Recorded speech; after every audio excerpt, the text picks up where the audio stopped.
Good morning everyone. নতুন বছরের প্রথম সকাল, চারপাশে হালকা কুয়াশা, বাতাসে একরকম নীরবতা। এই নীরবতার মাঝে লুকিয়ে থাকে নতুন শুরুর গল্প। এদিকে চা ফুটছে ধীরে ধীরে, যেন সময় নিজেই বলছে আজ তাড়াহুড়ো নয়, আজ অনুভব করার দিন।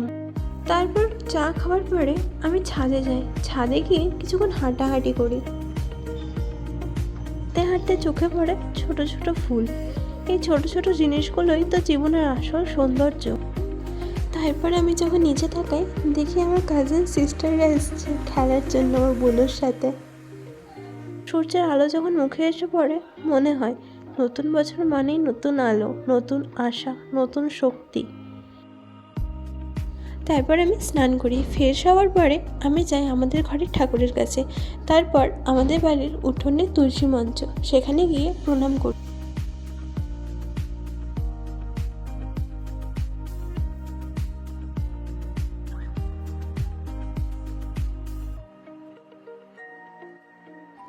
তারপর আমি যাই আমাদের বাড়ির সবচেয়ে বড় কালী মন্দির।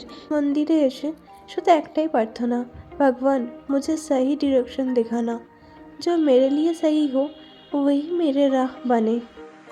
তারপর আমার বাড়িতে আসে লিটল সানশাইন। এই হচ্ছে আমাদের বাড়ির সবচেয়ে ছোট মেয়ে, ছোট্ট চুটকি, ছোট্ট ঈশানী। তারপরে আমার সাথে অনেক বদমাশি করে। বদমাশি করার পরে বাড়ি যায় নিজের।